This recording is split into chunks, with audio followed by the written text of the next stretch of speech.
Hello and thank you for listening. My name's Sienna. Today we'll be interviewing Sarah Kim, who has an upcoming art exhibit, Dreaming Woman.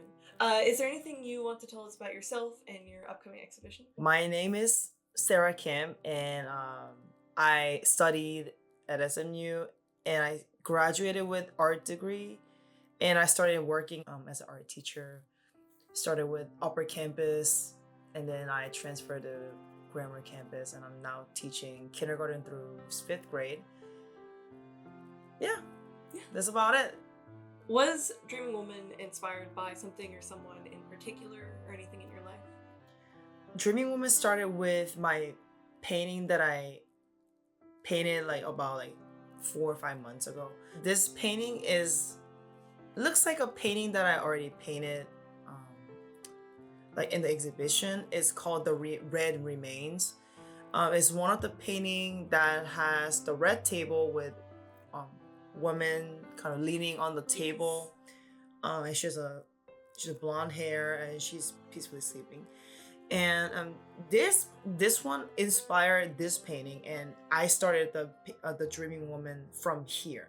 So when I was painting it, I was actually feeling very at my lowest, and I was not feeling good about myself. And I just wanted to kind of reflect myself in this painting. So in this painting, just like in the exhibition, she's also leaning her head on the table, and she's sleeping. And this one has a shadow in the back. Yeah. So to tell you guys about a little bit, like give you guys some hints. Like when in the scene, she is leaning on a table that has a very skinny leg, and it's like where she can just collapse on the floor anytime and just any point. But for some reason, she's maintaining her form, posture, and she's just deep in sleep, which is very like Yeah. ironic, right? It's a very vulnerable position. Right. Right. It's very, very strange that she is still like sleeping and she has not fell on the ground with this very weak table. So I just want to show that everybody has some part of them that feeling vulnerable, feeling very weak, but they just show themselves as a very strong person. They just feel like they just make themselves look like they're okay. So I just wanted to point this out, and this inspired my whole exhibition actually. Right. Yeah, and all about vulnerability, and how showing vulnerability is not showing your weakness, but it's also just being true to yourself. And I thought it was really beautiful to be true to yourself throughout showing your weaknesses. Right. So yeah. And it's a beautiful painting, and art can be such a great way to just express vulnerability and the struggles that we're going through. Mm-hmm. I did want to ask if your experience as a teacher has impacted your art and your artistry. Yeah, it has affected me a lot actually. So working with kids kind of is really fun, and I love seeing them grow. And first year with middle school, and second year with second, third, fourth year with little kids, and all of them are very curious and they love to explore things, and they just want to try new things out. And trust me, adults who are working with a lot of art materials and coming up with a lot of paintings, such an irony that adults don't want to explore new things. They're really, when I was at SMU having this class with my classmates, they were all scared of trying new things, and they were not they were curious, but not as curious as these little kids.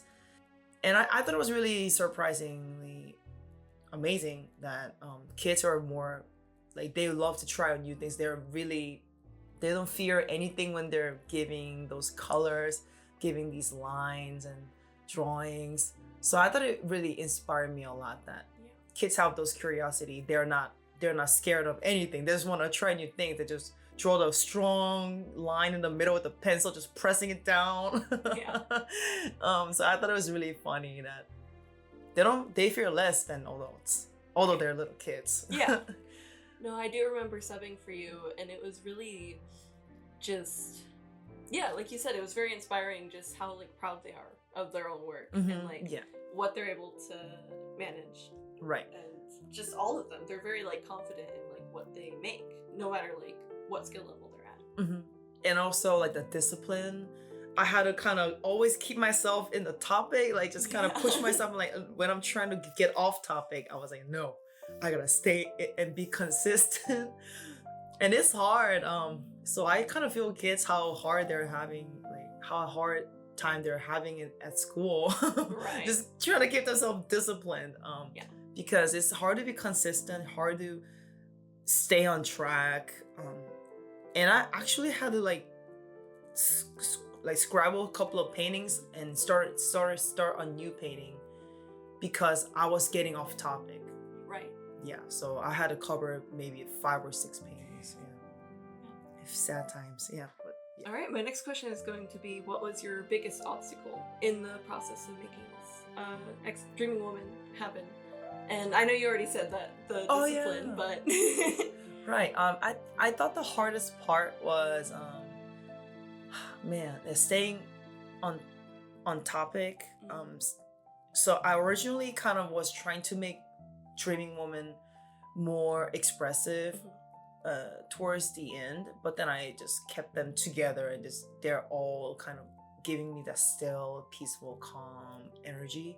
I'm curious, what is like the range of materials you used for this? So acrylic paint on canvas, oil paint sticks on canvas, and soft pastels on canvas. Very nice. And did you mixed them in the painting? No, the first part is all about acrylic. Okay. Second part, oil paint sticks, and third part is soft pastels. Very cool. I just wanted to kind of group them because I didn't want to be like here and there and there and there. It's so inconsistent. And different painting materials provide very different, like, give very different effects. So I can see how that would, Right. When the Dreaming Woman exhibition is over, do you have any idea what you might pursue next or what might come next? I think the Dreaming Woman was a good start off for me to kind of become like a not full-time artist, but maybe a part-time artist. Yeah. So I think I'm gonna keep doing more exhibitions in the future and in a bigger scale, maybe prepare longer because this exhibition took me about 4 to 5 months. So I think the next one I might do, to give you guys a hint, maybe a dancing woman. I love don't get me wrong, I love making like art of women. Instead of using so much like materials like this one, I think I'm gonna unify with just one material. Yeah. Do you think you'll still divide it into parts or just have it as one? Just one. Just one. Yeah. And because my exhibition, this one has lots of stories. Right. It's very narrative. Right. Instead of just boom, boom, boom, boom, just random. I think I'm just really excited. This exhibition I will be exhibiting at a performance center. Right. But next one I'll be trying to get a gallery and maybe rent for a few days or a few months or something if it's not too expensive. Right. And I will hang it at the gallery instead of Performing Arts Center because it's only 2 hours. Yeah. Just sparks and then But it's the first step, and hopefully like every time you're able to do an exhibition or do a gallery, that every time it gets a little bit longer. Yeah. Can you tell me a little bit about your exhibition and what it's about? So my exhibition is all about capturing the moment when someone is feeling at their lowest and when they're the most vulnerable. And my exhibition is separated with 3 parts, and the first part is I was using acrylic paint on canvas, and there's 8 artworks, 8 paintings, and all of them in the first part has a lot of dark atmosphere, dark background, which contrasts with the woman who has very bright colors like the pink, purple, Sometimes it's light yellow, like a pastel tones, like fleshy tones. And they were often laying on the furniture, on a chair, on a table, and I just wanted to show the most spotlight to the women, the woman or the women, all the women in my first part of the painting. And the second part is also there's 8 paintings, not paintings.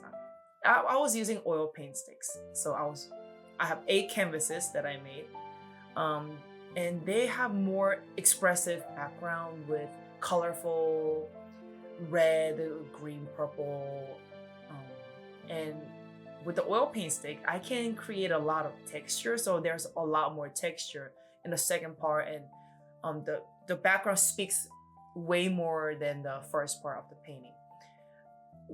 And the background of the second part is often grass turning into a big wave towards the end.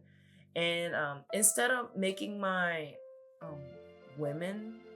making the women get expressive, I wanted to make the background more expressive than the women, so I don't get off topic. So at some point I was thinking about making the women like kind of fly with her eye closed, but it's no longer Dreaming Woman. So I just changed it.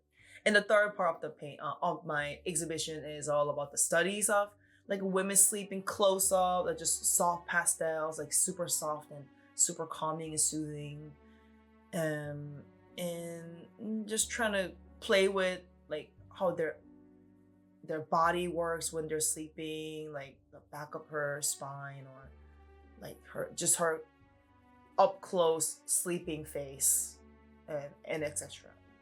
And there's only 5 canvas for that. There's wooden canvas and there's just stretched canvas. Right. So 5 of them. So in total, I think 21 paintings, or 21 artworks. Right. They're not all paintings. Yeah.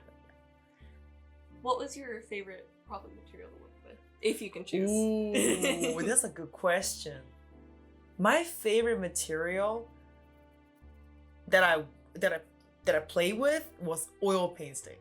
Okay, yeah. Yeah, this is so fun. It's like a crayon. It's like a oil pastel, right. But it's like, can I say this? It's like oil pastels on steroids. I know what you mean. I've looked at them before. They're very like, I don't know. The ones I've used they're almost like they're very smooth. It's a very strange feeling, but it's very nice. Yeah, it's expensive, but I love using that.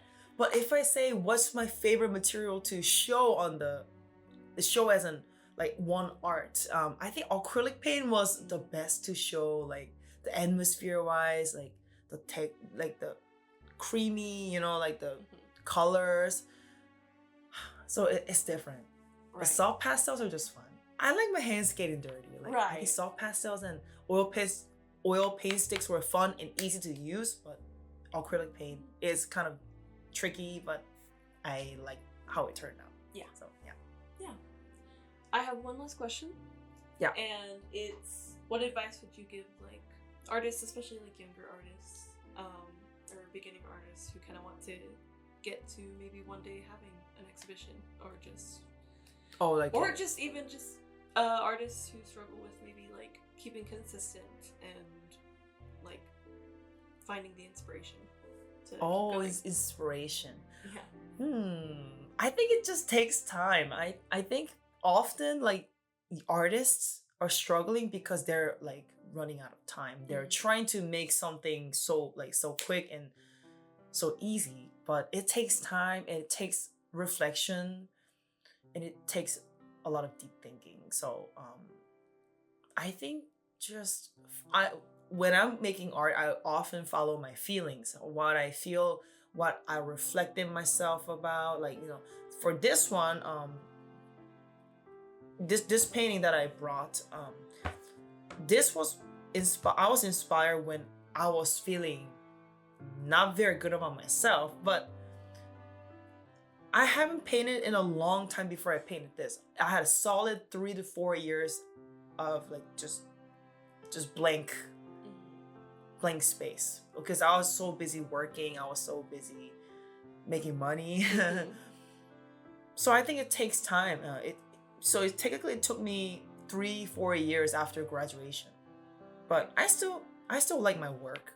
So I'm not rushing. I'm just trying to take my time and try to let my inspiration kind of work for me, whenever it comes to me, Right. instead of I'm searching so much for them. And they sometimes just come to you, and you can just naturally create something from the inspiration, just small inspiration. And or you can just have a like your own character. Like I love I love it when I'm making art that makes me kind of smile or happy. Before this dreaming woman, I used to be very expressive, like dancing, like holding hands, like hugging, lots of love languages. Right. So it just makes me happy. So I'm just trying to like keep up with whatever I'm doing, Right. but that I enjoy, not trying to impress anybody. It's trying to do something from that, you know. Yeah.